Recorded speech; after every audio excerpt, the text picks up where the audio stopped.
l'histoire de fonder les relations. Moi, je ne suis pas pour qu'on fonde de nouvelles relations, qu'on refonde, etc.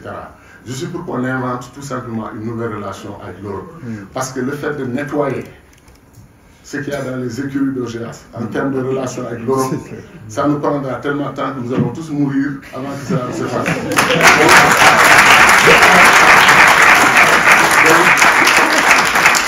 Il y a un passif humanitaire, on l'a dit ce matin, avec l'esclavage, avec la colonisation, avec le post-colonialisme, tout ce qui s'est passé, que vouloir refonder, ça veut dire qu'on pense qu'il y a quand même une sorte de zeste d'humanité dans les relations anciennes qu'on peut nettoyer, polir et les sortir. Ce n'est pas vrai. C'est tellement compliqué, tellement dur, et qu'on ne vive pas dans l'amertume, dans les regrets. Pourquoi on nous a fait ceci? Les Africains, comme je dis, doivent prendre leur destin en main. Nous avons tout. Le continent potentiellement le plus riche du monde. On a 1 milliard de jeunes, ce que les gens refusent de reconnaître, 1 milliard. On a des terres qui nous permettent de nous nourrir, d'éduquer nos enfants, de nous développer. On a toutes les ressources naturelles du monde. Il nous manque bien entendu... Juste un mot. Il nous manque juste le leadership. Il nous manque le leadership.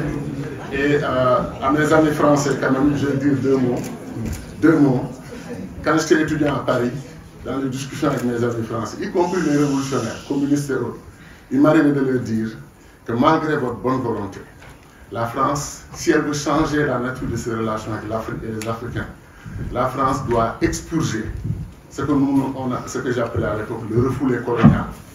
Le refoulé colonial qui fait que, parce que la France a une très belle histoire, siècle des Lumières, les plus grands savants, philosophes du monde, etc., il y a des Français qui vivent dans cette nostalgie et qui ne considèrent quasiment pas les Africains dans leurs relations, dans les discussions. Ça pose problème. Un autre point, c'est le syndrome de l'unilatéralisme à prétention universelle. Quand certains amis français, quand ils vous parlent, ils ne comprennent pas que vous ne comprenez pas. Ils ne comprennent pas que vous ne soyez pas d'accord. Alors, parce que pour eux, quand un Français ou une Française prend son temps et fait un bon travail et vous le présente, vous devez l'admettre et accepter immédiatement.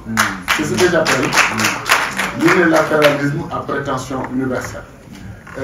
Quand ce qu'ils disent, eux, ils en sont convaincus, ils sont convaincus que tout le monde doit être convaincu. Ce n'est pas la situation. Et le dernier point, c'est les amis de l'Union européenne.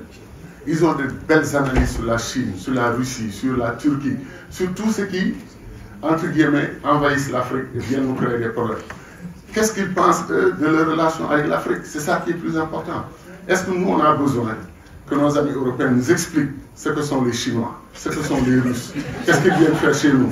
Tout ça, c'est vraiment problématique parce que, encore une fois, nous sommes des adultes.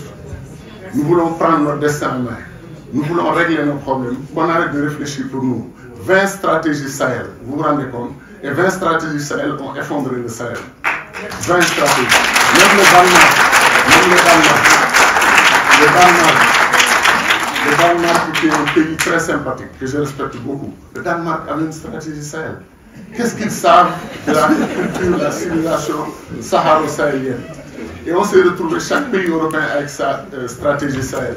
Donc, à force de nous imposer et puis ces stratégies sont sans nous, en dehors de nous. Et après, on vient nous convaincre que c'est les bonnes stratégies. Conséquence, ça n'a pas marché. Comme disent les jeunes là, tout ce qui s'est fait pour nous, sans nous, c'est fait contre nous. Merci.